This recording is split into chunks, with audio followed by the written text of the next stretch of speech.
Let us chazer Perek Aleph. The Perek started by introducing to us a kaira, a crossbeam, with which, if built on a mavoi, you're allowed to then carry in the mavoi on Shabbos. And the kaira can't be taller than 20 amas, or else it's not acting as a recognition.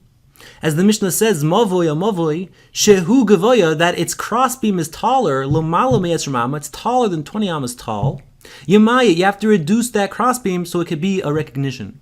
Rabbi Yehuda says, you don't need to reduce the height of the crossbeam, because the crossbeam doesn't act as a recognition. It rather acts as a partition which shoots down, and therefore even if it's taller than 20 amas, we consider it shooting down.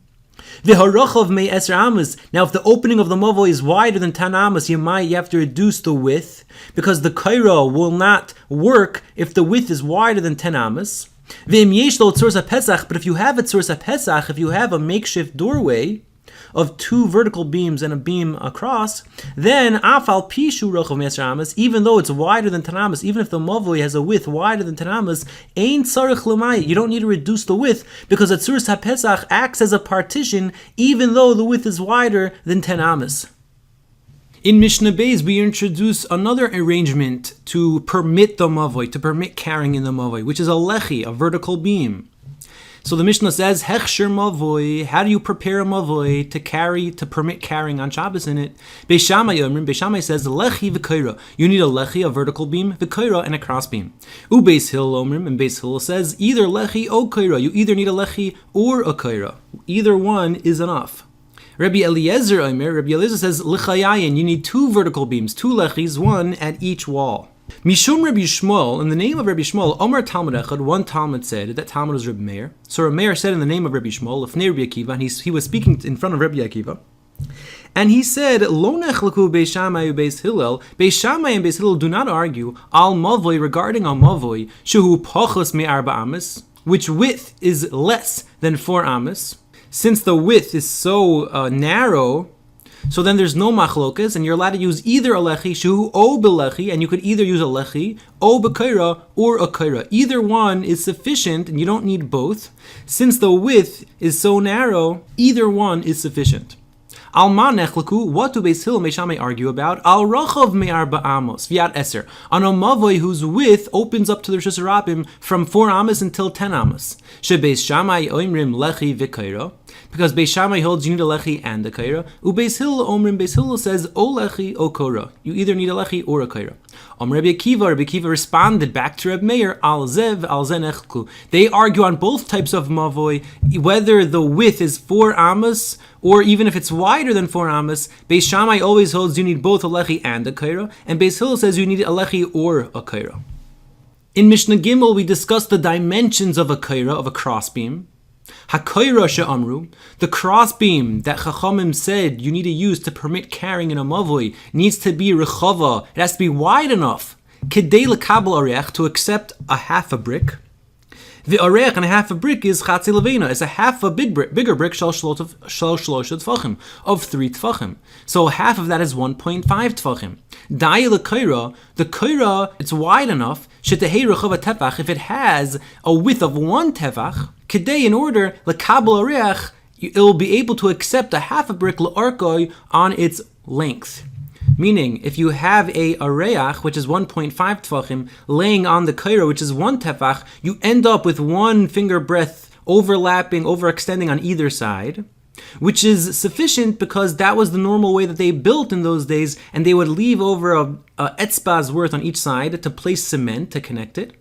And if your kaira is 1 tefach wide, it looks like it was placed there b'kvias, it looks like it was placed there purposely, and that will be a recognition between the Rishus Harabim and the mavoi. We're still discussing a kaira.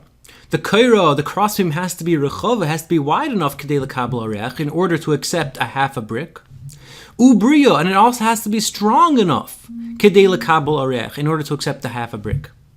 Rabbi Yehuda says rechava, it could be wide enough, afal pi, even though she'ein briya, even though it's not strong enough, and we could view it as if it is strong enough. In Mishnah Hey, we continue discussing Rabbi Yehuda's shita that we can consider it strong enough. Hoisa shel kash, if it was made of straw, o shel kanim, or of reeds, if the crossbeam was made out of kash or kanim, royinoisa, we could view it ki'ilu hi mateches, Ki'ilu hi shel mateches, as if it was made out of metal, and we could view it as if it's strong enough. Akuma, if it's bent, so we could view it ki'ilu hi pshuta, as if it's straight. Agula, if it's circular, like a pipe. Roan also, we view it ki'ilu hi mirubas, as if it's squared, and then it could hold the half a brick. And the mathematical equation of figuring out how a pipe has the width of a tefach is kol sheyesh behekefo shloshu tvachim. Any pipe that has a circumference of 3 tvachim, yesh bo yiroichav tefach, has a width, a diameter of 1 tefach, and that's the minimal shear of a kaira. That the crossbeam has to have a circumference of 3 tvachim in order that we know that the width has 1 tefach. In Mishnah Vov, we start discussing the lechi. L'chayayin sha'amru, the din of a lechi that permits you to carry an amavoy. Govhon asara tvachim, it needs to be 10 tvachim tall. V'rochvan, and the width, v'ovyon, and the depth, kol shehu, can even be a little bit amount. There's no minimal shear that a lechi's width or depth needs to be. Rabbi Yosi says, rochbon shloisha tvachim, it has to have a width of 3 tvachim. In Mishnah Zayin, we discuss what a lechi needs to be made out of. Ba'kol oisin l'chayayin, with any materials you could build a lechis. Afilu b'dover, even with something sheyesh bo ruach chayim, that has life to it, like an animal. As long as you tie it up to one of these walls and you make sure that it can't slip and be less than 10 tfachim, then you're allowed to use an animal as a lechi. Rabbi Yosi says you're not allowed to use an animal as a lechi because it might die and it might shrivel up and be less than 10 tfachim. Halacha number 2 about animals, umitame mishum goylel. An animal can become tamei with tumas goylel, meaning if you tie up an animal to the opening of a kever, it becomes part of the grave and it's tamei mishum goylel, and therefore it's tamei even though it's alive. And Reb Meir argues, V'Rabbi Meir mitaher. Reb Meir says it can't be a goylel because it's not a mechitza. An animal can't be a mechitza because it's being held up by its breath, by its life force. Halacha number 3 about animals. V'kaisvin olav gitei nashim. You could write on animals divorce documents on their horns. Rabbi Yosi Haglili paisel. Rabbi Yosi Haglili says you cannot write the divorce documents on its horns because the Torah says v'kasav lo sefer krisis. It has to be a sefer, and a sefer doesn't have life. Therefore, a get document can't have life. In Mishnah Ches, we discuss a campsite and how to create 4 walls to permit carrying within it on Shabbos. Shiora, a caravan, shechansa bebika, that encamped in a valley or a field, vehikifuha b'klei behema, and you encircled yourself with the vessels of the animals. Mitaltalin b'socha, you can now carry inside of it because you have 4 walls. Now, how do you create 4 halachic walls? Ubelvad, providing sheyehei geder, that there is a wall, gevoya asar tvachim, that the walls are 10 tvachim tall. That's criteria number 1. Velo yihiu protzos yeseros al habinyan, and the protzos, the breaches, shouldn't be yeseros, more than the binyan. It shouldn't be more than the built part. Meaning, each breach shouldn't be wider than the wall adjacent to it. That's criteria number 2. And criteria number 3, kol pirza, any breach, shehi ke'eser amos, which is 10 amos wide, is muteres, is mutter. If the breach is 10 amos wide, we could consider it a doorway, and that doesn't ruin the wall. As the Mishnah says, mipnei shehi kepesach, because we could consider it a doorway. Yeser mikan, but if the width of the breach is more than 10 tvachim wide, usser, then it's prohibited. We can't consider it part of the partition, we can't consider it a doorway, and we have to consider it a breach, which ruins the wall. In Mishnah Tes, we discuss lovid walls. Makifin, you can encircle yourself shloisha chavalim, with 3 ropes horizontally.